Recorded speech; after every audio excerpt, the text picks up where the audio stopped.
O Instituto Brasileiro de Pesquisas Econômicas Aplicadas, o IPEA, juntamente com o Fórum Brasileiro de Justiça, compilaram alguns dados relativos à violência do mundo. Eles, então, lançaram um documento chamado o Atlas da Violência no Brasil.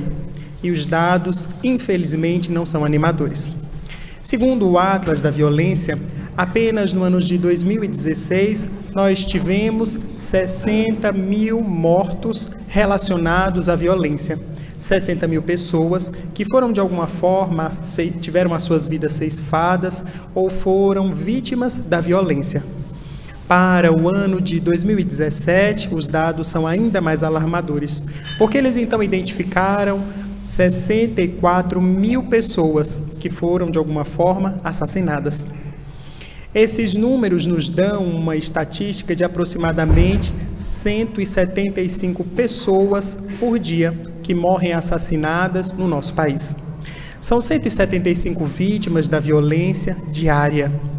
Deste número, nós poderíamos considerar que 70% dessas mortes são decorrentes das armas de fogo. Ainda analisando as problemáticas e as diversas pessoas que morreram relacionadas a esse tema, no Brasil, atualmente, de cada 10 mortes, entre todas as causas, em causas de doenças, de acidentes, entre tantas outras, para cada 10 pessoas que morrem no Brasil, uma morre vítima da violência. Segundo o relatório, e ainda segundo outras pesquisas, estes números são subestimados, porque infelizmente no Brasil temos uma dificuldade muito grande relacionada à estatística, notadamente aqueles relacionados aos óbitos. Então, segundo as estimativas, o número seria maior, e mais alarmantes seriam os quadros relacionados à violência no nosso país. Relacionando estes números dentro do contexto global, nós percebemos que a taxa de suicídio no Brasil é 30 vezes maior do que aquela nos países europeus. Essa taxa é ainda 20 vezes maior do que aquelas nos Estados Unidos e no Canadá, e se iguala a outros países que estão em conflito bélico declarado. Apenas por estes números já percebemos a situação na qual vivenciamos. Não é necessário observarmos este número, porque de alguma forma a violência ronda a todos nós. Quando ligamos os noticiários na televisão, quando acessamos através da internet as diversas notícias, os números parecem saltar aos nossos olhos. Mas, infelizmente, esses números têm se tornado normais dentro do nosso dia a dia. Foi a cientista política e filósofa alemã Hannah Arendt que primeiro cunhou o termo normose para identificar um fenômeno social no qual as pessoas levam algumas situações muito extremas a serem consideradas como normais. E nós poderíamos perceber que o parâmetro da violência nos dias atuais está dentro dos quadros da normose. E, infelizmente, tornou-se normal para nós observarmos estes números. Nós ligamos o noticiário e ali, notadamente, na segunda-feira, existe ali o plantão policial, em que às vezes o apresentador ou a apresentadora nos dão algumas estimativas, dizendo, por exemplo, de que quantas pessoas morreram no final de semana, quantos carros foram roubados, quantas outras pessoas foram vítimas dos mais diversos tipos de assassínio.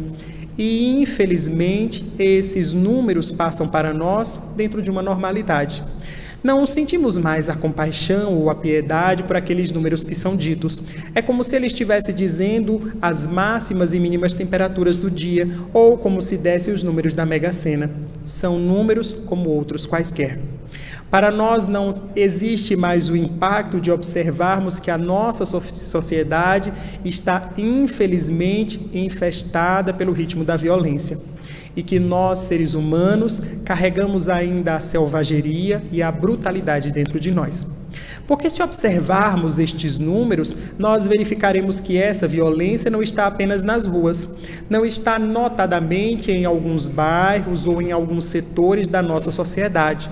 Ela está em todos nós. De alguma forma, os números apenas refletirão a violência que já está em nós. E que se nós, por algum motivo, não somos aqueles que empunhamos a arma ou que vaticinamos o assassínio, por algum motivo, seremos outros que também praticamos as nossas inúmeras violências. Mas analisar o fenômeno da violência dentro do mundo é analisar a nossa própria história. De alguma forma, a nossa história da humanidade é a história da violência. Se recorrermos ao Gênese bíblico e ali, através da alegoria da criação da humanidade, verificaremos que Deus coloca Adão e Eva no paraíso.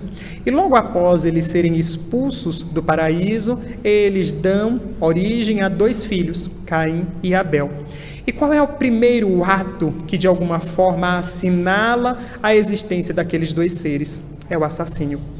A partir daquele momento, em todos os outros textos bíblicos, em todas as outras histórias narradas, nós presenciaremos o assassínio e a violência estando muito presentes com nós seres humanos. Mesmo entre aquelas pessoas que eram consideradas as escolhidas ou sendo os mais iluminados, dentro dessa história estarão envolvidos também com o assassínio. Lembremos-nos, por exemplo, da figura de Moisés, o homem que era responsável por libertar os hebreus do Egito. E retirando então toda aquela nação do guante da dinastia egípcia, vaga com eles pelo deserto. E no momento em que recebe as tábuas da lei, ele desce do monte. E diante das tábuas da lei, observando as pessoas que não puderam esperar o tempo de Deus. Porquanto Moisés havia ficado vários dias jejuando sobre o monte para poder então ter o contato divino e então receber as tábuas da lei. Enquanto isso, as pessoas lá embaixo começavam a especular. Será que Deus realmente está falando com Moisés? Será que ele ainda está vivo? Há tantos dias lá em cima jejuando, onde está esse Deus? E fazem para eles então o bezerro de ouro. Quando Moisés desce com as tábuas da lei e observa que aqueles a quem ele houvera libertado do Egito erigiram então um novo Deus e o adoravam, ele quebra as tábuas. Chama para si aqueles que de alguma forma resistiram dentro da sua cultura, dentro do ensino religioso, e pede que estes matem a todos os outros que estavam adorando o bezerro de ouro. Então, de alguma forma, que atitude paradoxal. Aquele homem que durante tantos dias jejuara para estar em contato íntimo com a divindade, que recebera entre os mandamentos aquele que diria, não matarás. Logo após estar em contato com aquelas pessoas, ordena a matança de tantos. Observaremos que outros tantos destes homens, dito iluminados ou até mesmo considerados aqueles como os enviados de Deus, também terão atitudes semelhantes. Observemos, por exemplo, a história de Elias como um grande profeta hebreu. Elias, então, desafia os profetas de Baal. E diante daquela cena, a qual nós de alguma forma já conhecemos, onde 300 sacerdotes de Baal colocam a sua oferenda, e Elias, por sua vez, coloca também a sua. Os adoradores de Baal, então, por várias horas fazem a sua prece e não conseguem atingir o cerne da questão. Porque naquela época, acreditava-se que as oferendas somente eram aceitas quando, após apresentadas, pegavam fogo. Em algumas situações, nós identificaremos que no Templo de Jerusalém elas eram lançadas ao fogo, mas era muito comum acreditar-se que o poder da divindade estava muito relacionado a fazer com que a oferenda pegasse fogo. E então, os 300 sacerdotes de Baal colocam a sua oferenda, oram insistentemente durante horas e nada conseguem. Elias, então, erigindo o seu altar, coloca a sua oferenda e pede a algumas pessoas que ateiem água sobre a oferenda. E eles assim o fazem, pegam bilhas de água e jogam, então, sobre a oferenda e sobre a lenha que compunha o altar. E depois, então, Elias faz a sua oração. Um raio desce do céu e a oferenda pega fogo. Naquele momento ele provava que o Deus do qual ele era intermediário era o Deus correto ou o Deus verdadeiro. E logo após aquele momento, manda decapitar todos os 300 sacerdotes de Baal. Então percebamos que mesmo entre aqueles que de alguma forma tinham um contato íntimo com Deus, aquelas criaturas iluminadas que se colocaram como intermediários da divindade dentro do mundo, utilizaram-se da violência. A violência está conosco desde os primórdios da humanidade. E nós então poderíamos nos perguntar, mas por quê? Por que a violência está tão enraizada em nós? Será que é da nossa natureza sermos violentos? Será que essa é uma faceta dos seres humanos? O evangelista Mateus, no seu capítulo 11, versículo 12, vai nos narrar um pequeno trecho de Jesus, em que ele, direcionando-se aos apóstolos, vai nos dizer: desde os dias de João Batista até hoje, o reino dos céus é tomado de violência, e são os violentos que por ele entram. É muito interessante observarmos esta passagem, porque há duas nuances muito importantes que gostaríamos de identificar. A primeira nuance é relacionada à tradução. Nesse momento, segundo alguns tradutores, o termo violento poderia ser substituído, sem nenhuma perda linguística, para o termo aqueles que se esforçam.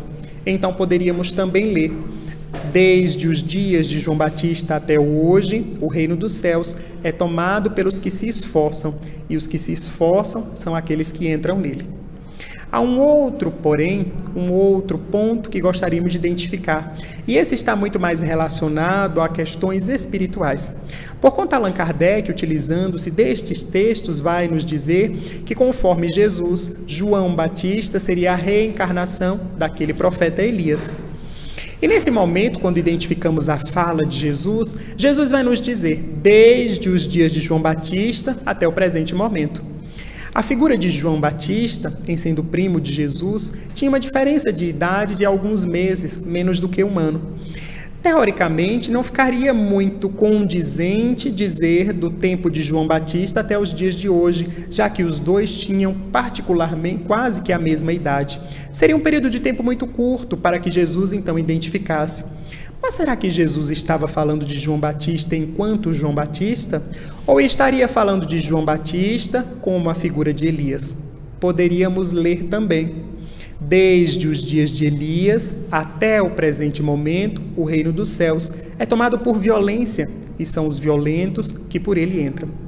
Em qualquer das situações, o que Jesus nos coloca é que a partir daquele momento o reino dos céus seria tomado de outra forma. Ou se eram os violentos, ou se eram aqueles que se esforçavam, a partir daquele momento, Jesus instauraria uma nova maneira de entrarmos no reino dos céus. E qual era essa maneira? A mensagem de Jesus é toda ela pautada no amor. Dentre os mandamentos, ele então exalta o amor a Deus sobre todas as coisas e ao próximo como a nós mesmos.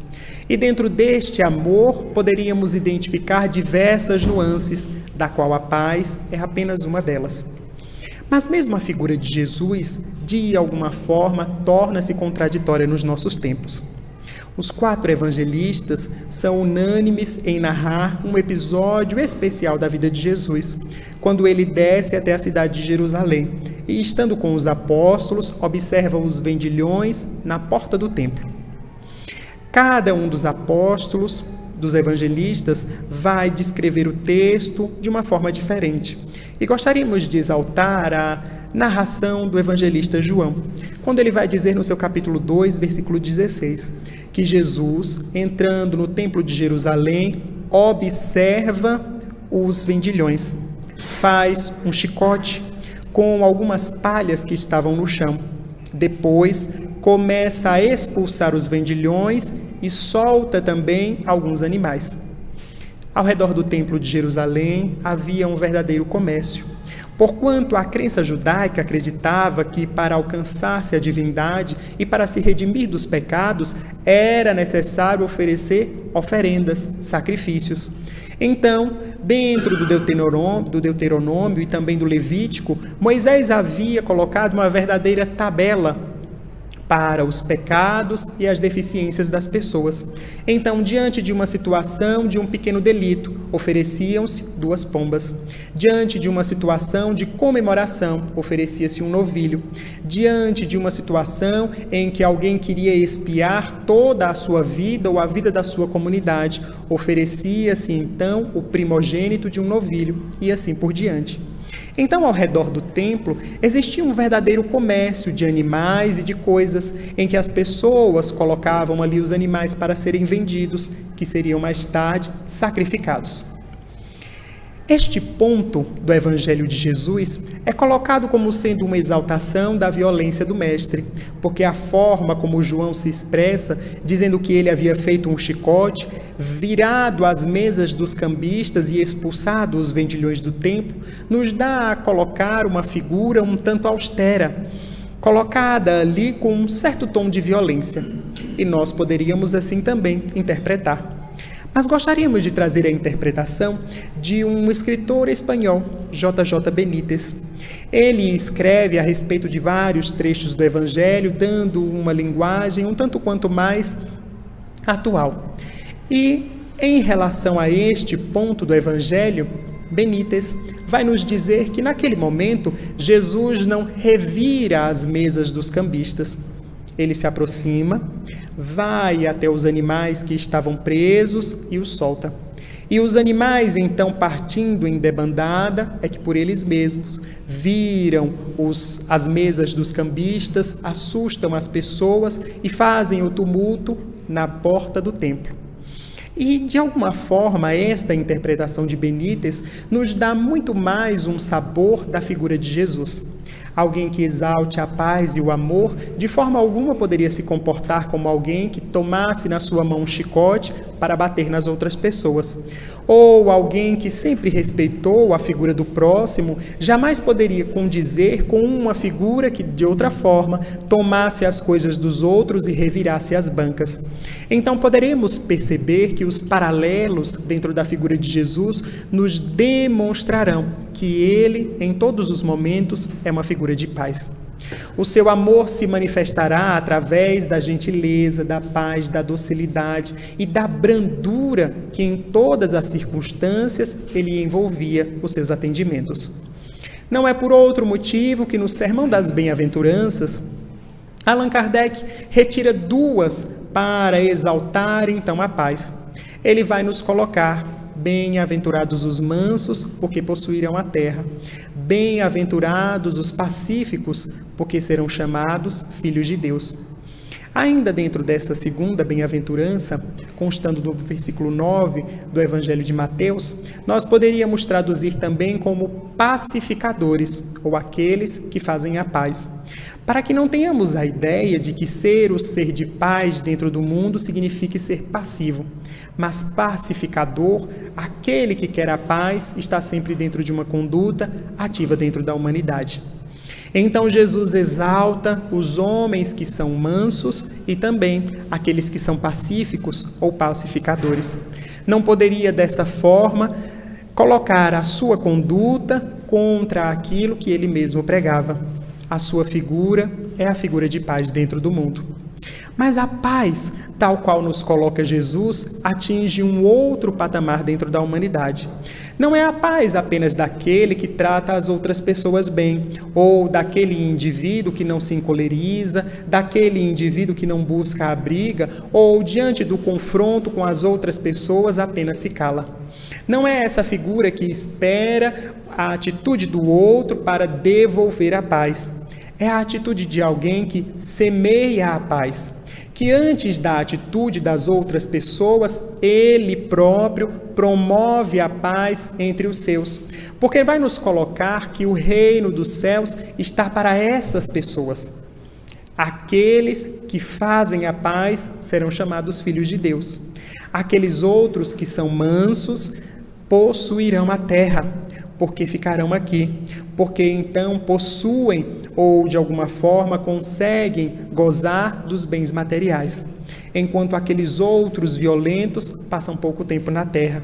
São aqueles que logo são levados pela própria violência, porque o violento também sofre com a violência que pratica. Aquele que trata o outro de uma forma má, que trata o outro com violência, a ele próprio envenena-se. Então é alguém que não consegue usufruir da sua vida em si mesmo. O patamar da paz atingido por Jesus é daquele homem que busca as misérias das outras pessoas. Porque a paz não significará apenas observarmos os conflitos, as guerras, os momentos de cólera e ódio dentro do mundo e tentar apaziguá-los. É observar que todos temos necessidades e as nossas necessidades são outras tantas violências. Observando a figura de Jesus, nós identificaremos que a violência não está apenas em empunhar uma arma. Ela não se encontra apenas nas palavras ríspidas ou até mesmo no confronto físico. A violência vai além. Segundo os dados ainda do Atlas da Violência no Brasil, verificaremos que grande parte das mortes relacionadas aos homicídios no nosso país estão concentradas em alguns grupos populacionais: mulheres, negros, jovens, pobres. Será que é por acaso que estes grupos são os mais assassinados? Ou será que esses números apenas refletem a condição de outras tantas violências que às vezes passam silenciosas ou dentro da normose pelos nossos olhares? Observaremos que numa sociedade altamente autoritária, altamente machista, em que a mulher valia menos do que um animal, Jesus é o primeiro a exaltá-la. Em todas as situações, nós o observaremos cercado de mulheres, as mulheres piedosas do Evangelho, aquelas mulheres que o acompanharam até os últimos momentos da cruz. Vamos nos recordar que quando ele ressuscita, aparece primeiro uma mulher. Há tantas outras, ergue das suas dificuldades, das misérias sociais, dos preconceitos correntes que até hoje são vigentes dentro da nossa sociedade. O que nos colocará na figura de Jesus e na sua doutrina, uma doutrina eminentemente qualificadora e valorizadora da figura da mulher. É alguém que, acima de tudo, reconhece que a mulher tem um papel fundamental dentro da nossa sociedade, porque é ela, não só dentro dos termos maternais, nem só dentro dos termos da família, mas é ela que contribui para a harmonia social. A figura da mulher estará colocada dentro da personalidade de Jesus e nas suas palavras como sendo a primeira. Em várias situações, nós o veremos diante da mulher adúltera, diante de Miriam, a prostituta, o veremos diante de Joana de Cusa e até mesmo diante da sua mãe. São as mulheres a quem ele exalta. E tantas outras que passaram anônimas dentro dos comentários dos evangelistas, mas que receberam do seu coração um pouco de amor. É importante notarmos que antes da figura de Jesus, as mulheres não têm relevância dentro dos textos bíblicos. Mesmo os grandes homens e patriarcas não a citam e não coadunam com as suas condutas. A figura da mulher é sempre colocada em segundo plano. Mesmo os outros que escreveram os textos antigos, notadamente aqueles relacionados ao Antigo Testamento, sequer a citam, apenas em momentos muito especiais. Mas Jesus não. Conhece-as, fala sobre elas, exalta o seu exemplo. E esse poderíamos colocar como sendo uma das formas de combatermos a violência em todos os momentos. Observaremos que Jesus se dedica aos grupos e àqueles que se encontravam em condições muito especiais dentro da sua região. Ele escolhe os samaritanos para exaltá-los dentro da conduta da caridade. À época de Jesus, os samaritanos eram considerados impuros, porque mesmo sendo um dos descendentes de Abraão antigos, os samaritanos se permitiram o conúbio com outras raças. Casaram-se e deram-se em casamento com outros tantos conquistadores. Eram considerados, portanto, impuros. Mas é dentre os samaritanos que Jesus vai buscar aquele que é o exemplo máximo da caridade.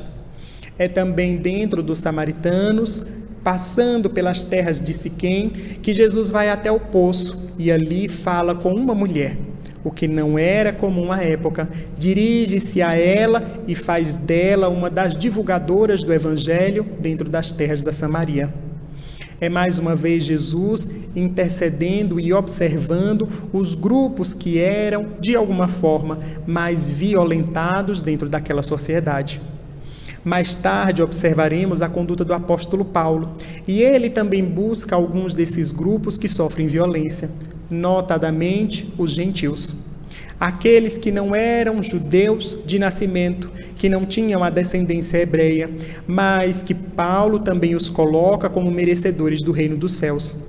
É dentro daquelas intrigas, logo após a morte de Jesus, que estão muito bem relacionadas e assinaladas no Atos dos Apóstolos e em algumas outras epístolas do apóstolo Paulo, que ele vai nos colocar o quanto ele teve de lutar para que os outros, aqueles considerados gentios, tivessem a oportunidade de receber também os ensinamentos do Evangelho, para que eles pudessem, de alguma forma, comungar dos mesmos preceitos cristãos, abrindo o leque para as posturas de tantas outras pessoas.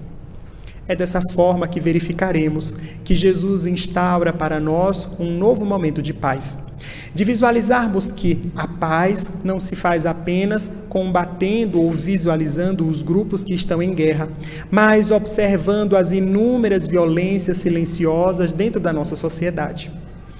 Divaldo Franco recebe no ano de 2001 o título da Unesco de Embaixador da Paz do Mundo, através de um projeto que ele já realiza há mais de 20 anos na cidade do Salvador, o movimento Você e a Paz.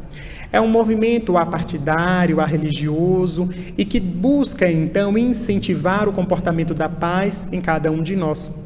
E numa das palestras que ele faz no Campo Grande, por ocasião deste evento, ele vai dizer: eu não sou contra a violência, eu sou a favor da paz. E pode nos parecer um tanto paradoxal, mas é uma frase que faz todo o sentido.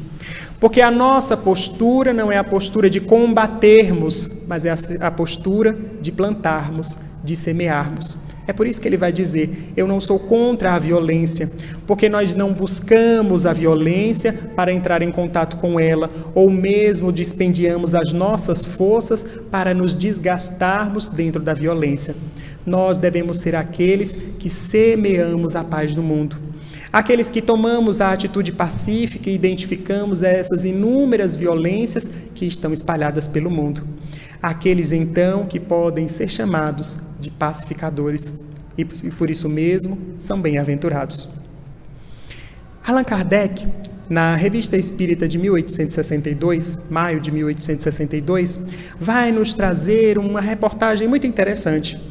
Ele vai nos dizer que recebe uma correspondência de uma notícia de jornal e leva essa correspondência até a Sociedade de Estudos Espíritas para que eles pudessem analisar. Trata-se de uma notícia de uma pequena cidade do interior da França, onde se noticia mais ou menos assim: uma mulher, viúva, mãe de 3 filhos, vai até a padaria próxima da sua casa. E ela, então, diante das condições de penúria, pede ao padeiro que lhe venda um pão fiado. Ela pagaria nos próximos dias, assim que pudesse. O padeiro, então, nega-lhe o pão. E ela, então, tentando de alguma forma barganhar, diz: então venda-me metade de um pão. Apenas a metade fiado, para que eu possa pagar nos próximos dias, os meus filhos estão com fome. Ele diz: não, de forma nenhuma, não posso fazer isso. E ela, mais uma vez insistindo, diz: então me venda um pedaço de pão. 1 libra apenas e eu lhe pagarei nos próximos dias. O padeiro, relutante, lhe diz: não, de forma alguma. Deixa a mulher à porta da padaria e vai para o cômodo interno. Diante daquela situação e lembrando-se da fome de seus filhos, a mulher rouba um pão e vai para casa. Logo as autoridades policiais são avisadas e batem à sua porta. O comandante de polícia, então, pega a mulher no momento em que ela repartia o pão para dar a seus filhos. Ela não nega o crime, mas, diante daquela situação, pede clemência. A notícia vai dizer ainda que o próprio oficial de justiça, de alguma forma, estava contrário àquela situação, porque percebia que o padeiro era intransigente, mas mesmo assim faz com que se cumpra a lei. Pede à mulher que o acompanhe até a delegacia. Ela pede alguns minutos. Iria apenas se trocar. Ela vai para o cômodo interno da casa e, por que demorasse, o oficial de justiça então entra e, quando abre a porta do quarto, encontra a mulher no chão, morta. Ela havia se matado. E, diante daquela notícia que passou entre tantas outras nas páginas policiais, alguém resolveu remetê-la a Allan Kardec. E ele, levando a notícia até a Sociedade de Estudos Espíritas, faz então com que, discutindo aquilo, o espírito da mulher se manifesta. E ela então começa a narrar a sua situação. Primeiro, agradece a eles pela doçura com que a haviam lido a notícia. Outros tantos a haviam prejulgado. E ela então diz: o que fiz, não fiz por ódio, não fiz pelo crime. Eu apenas me esqueci um pouco das leis de Deus. Naquele momento eu pensei: eu sequer tenho condições de alimentar os meus filhos. A minha vida não vale nada. Melhor seria que eu me matasse e alguém poderia adotar as minhas crianças e cuidar delas de forma melhor. E é isso então que acontece. Logo após a morte da mulher, as crianças são levadas até os conselhos para que se dê então a destinação para novos lares onde elas seriam melhor tratadas. E ela então vai dizer: eu o fiz pelo instinto maternal. Um instinto de alguma forma imprudente, um instinto que não observou as leis de Deus, mas um instinto que pensou primeiro na condição deles do que na minha condição. Eu sabia que morrendo eles teriam um futuro muito mais feliz do que junto a mim. E então ela encerra dizendo mais algumas coisas, e que naquele momento não se encontrava numa situação tão difícil quanto poderiam imaginar. Logo após essa comunicação, comunica-se na Sociedade Parisiense de Estudos Espíritas o espírito Lamennais. Lamennais foi um frade católico, mais tarde desligado da igreja, por abraçar veementemente as causas sociais. Havia brigado com alguns clérigos. Ele assina diversas mensagens ao Evangelho segundo o Espiritismo, exaltando a necessidade da caridade no mundo. E vai nos dizer: no caso dessa mulher, muito mais culpado é o padeiro do que ela própria. Ela o fez motivado pelo sentimento da maternidade, que não conseguiu compreender ao certo. Faltou-lhe, de alguma maneira, a confiança e a fé em Deus. Mas Deus julga as pessoas, julgando também as circunstâncias. Ele observa que, se nesse caso a mulher errou, errou muito mais a sociedade.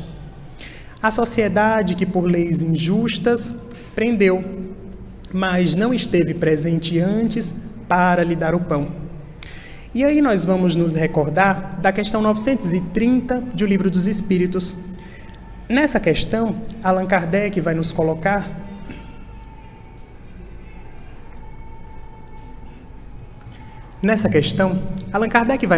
alguns princípios a respeito da nossa sociedade, do encontro do trabalho e até mesmo das condições sociais. E os espíritos vão responder taxativamente: numa sociedade organizadas pela lei do Cristo, ninguém deve morrer de fome. E o espírito Lamennais, de alguma forma, faz referência a esse mesmo conhecimento, dizendo que a nossa sociedade, a daquela época, como também a nossa, está doente. Porque se pessoas morrem de fome, nós ainda não estamos vivenciando com as mesmas leis do Cristo. Se na nossa sociedade pessoas ainda não têm onde morar, a outras tantas falta a dignidade da vida, nós ainda não estamos vivendo sobre a lei do Cristo. E estamos cometendo inúmeras violências com os nossos irmãos.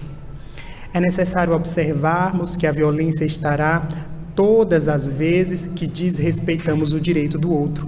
Em todas as situações em que a nossa conduta, seja individual ou social, está indo de encontro com os direitos do próximo, em que as pessoas não têm a liberdade de se expressar, não são respeitadas por aquilo que assumem, não são também observadas diante das suas necessidades.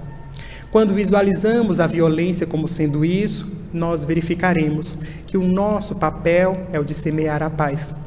É o de observarmos aqueles que dentro da nossa sociedade passam pelas dificuldades atrozes, não só da fome e da falta de teto, mas principalmente da falta do amparo, onde lhe faltarão os direitos essenciais para viver, as condições mínimas para serem felizes, onde falta, portanto, a lei do Cristo.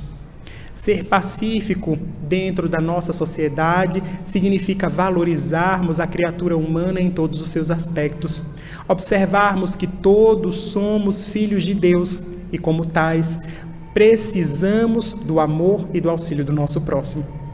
São esses patamares que conseguem minorar as nossas dificuldades sociais, transformar o mundo para a pátria de regeneração que tanto queremos no futuro. Só para termos uma ideia deste particular, eu que já há alguns anos trabalho com as crianças da evangelização infantil, em algumas situações eu me volto para elas e pergunto: o que vocês querem quando crescer? O que vocês desejam? Quais são os seus sonhos quando crescerem? E uma dessas respostas me marcou muito. Uma das crianças voltou-se para mim e disse assim: eu quero ser policial ou então bandido. Eu tomei um choque diante da resposta que pareceu um tanto quanto ambígua, mas fui pensar um pouco. Qual é a realidade na qual esta criança está inserida? Para ela, os heróis e mocinhos atuantes dentro do processo são os bandidos e os policiais. São as figuras proeminentes dentro da comunidade onde ela mora. Não há nada de errado dentro da conduta dela, em observando o mundo apenas através desse prisma. Depois dessa resposta, nós fizemos então uma atividade. Trouxemos alguns outros profissionais para conversar com elas. Trouxemos então um dentista, trouxemos um médico, levamos também um advogado e alguns outros profissionais para que pudessem contar a respeito da sua carreira, de como haviam chegado a ter aquele patamar e como era a vida de um profissional dentro daquela área. Dentro dessas circunstâncias, nós conseguimos observar que após verem outras realidades, outros panoramas, elas conseguiram mudar o pensamento. É ainda a nossa sociedade violentando os direitos das crianças. As nossas crianças, dentro da evangelização infantil, costumo dizer que elas são feitas por encomenda, porque nos parecem com uma inteligência invulgar, mas também nos aparecerão com um gênio espetacular, porque são crianças que não ficam paradas um só instante. A gente pede para fechar o olho, para fazer a oração, uma fecha, as outras 20 abrem o olho. Aí quando você consegue que mais 2 fechem o olho, outras 3 já se levantaram, outras 2 estão conversando, uma pede para ir no banheiro, outra pede para beber água. E aí a gente vai fazendo a oração assim, a termo, né? Um pouquinho aqui, um pouquinho ali, até quando dá. Mas Deus abençoa a todas. Então, dentro dessa azáfama da evangelização infantil, nós percebíamos o quanto delas, diante das brincadeiras em que nós iniciávamos, notadamente encaminhavam as brincadeiras para a violência. Elas sempre queriam brincar de algo que remetesse à violência, em que se pudesse bater no outro, em que se pudesse arremessar algo em relação ao coleguinha. E, de alguma forma, estava ali latente esse germe da violência implantado pela sociedade. Foi necessário um trabalho que ainda é desenvolvido, porque nunca se acaba, mas um trabalho que já surte efeito, quando nós observamos que existem outras brincadeiras e outras formas de interagir com as outras crianças, e que nos colocam no patamar, se não de paz, pelo menos de harmonia, que nos colocará uma possibilidade de estarmos diante delas, de entrarmos em contato. E assim nós fomos apresentando outros panoramas. Então, de alguma sorte, quem saiba, fazer a paz no mundo, semeá-la, seja apresentar outros panoramas. Quando Jesus nos diz, apresenta a outra face, o Espírito Joana de Ângeles vai nos dizer que a outra face é a face do amor. Todos aqueles que nos agridem buscam em nós a face do ódio. Quem atinge a outra pessoa através das palavras ou da violência física, busca no outro também a violência para que revide, para que agrida dentro do mesmo patamar. Quando Jesus nos convida a apresentar a outra face, é uma vez recebendo a violência, a apresentarmos a face do amor. Muitas vezes, o nosso irmão está num processo de desequilíbrio e não observou ainda a face do amor em nós. Em outras situações, diante da loucura e do desvario da própria cólera, ele não observou que existem outras formas de resolver os nossos problemas. Então, darmos e oferecermos a outra face é proporcionarmos aos nossos irmãos uma nova forma de entender o mundo, uma nova forma de visualizarmos as nossas dificuldades e percebermos que todos nós podemos ser estes seres humanos pacíficos. Vivenciamos agora o final do Setembro Amarelo, em que a campanha contra o suicídio ganha os níveis mundiais, em que várias das organizações levantam-se para, de alguma forma, relembrarmos esse momento. O mês está acabando, mas os suicídios não acabam. As situações das pessoas vulneráveis por diversas dificuldades sociais, que são as outras tantas violências que nós criamos, ainda sofrem. Não apenas em setembro, as pessoas estão diante da proposta do suicídio ou ventilam essa ideia como sendo a resolução dos seus problemas. Nos outros meses também. É necessário que, como homens e mulheres que buscamos a paz, que a semeamos dentro da sociedade, possamos nos lembrar destes tantos nos outros meses do ano. Não deixarmos, então, que a campanha apenas alcance-nos dentro do mês de setembro, mas que ela possa perdurar. A paz também se manifestará na ensementação da esperança nos corações dos homens, em observarmos o quanto cada um de nós pode fazer em relação aos outros. A nossa doutrina é a doutrina da consolação. Recebemos o Consolador prometido por Jesus. De alguma forma, já estamos consolados, porque essas verdades tocam-nos fundo dentro da alma. Mas nós podemos ser aqueles que consolamos a outras pessoas, para que possamos lhes dizer que as dores, todas elas são passageiras. Não há dor que dure eternamente, porque o amor de Deus alcança-nos em qualquer situação.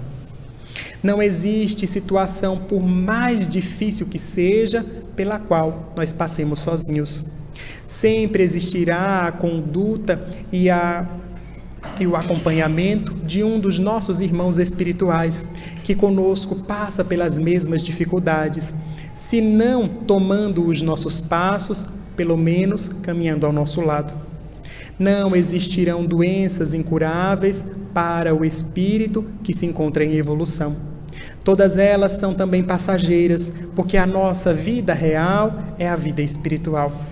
Não existem, portanto, situações que sejam infelizes ad eterno, porque a nossa destinação é a destinação da felicidade. Dessa forma, que sejamos aqueles que semeemos a paz, consolando aos corações, demonstrando que se a doutrina espírita consegue consolar-nos diante das nossas dores, consegue também ser semente nas nossas mãos para serem semeadas através do mundo. E que nós somos os homens e mulheres que aqui estaremos como os verdadeiros médiuns de Deus para facilitarmos este caminho. Que somos aqueles que, uma vez recebendo esta palavra, uma vez recebendo este amor, modificamos os nossos passos para alcançar aos nossos irmãos. Deus se utilizará sempre dos seus filhos para socorrer a outros tantos filhos. Assim como nós somos socorridos dentro das nossas dificuldades, somos amparados dentro das nossas tristezas, que possamos ser também nós, aqueles que amparamos, que consolamos, que caminhamos lado a lado. E dessa forma estaremos estabelecendo as leis do Cristo dentro da nossa sociedade, para que não mais tenhamos a violência e que possa então prevalecer a paz em todos nós. Muita paz para todos.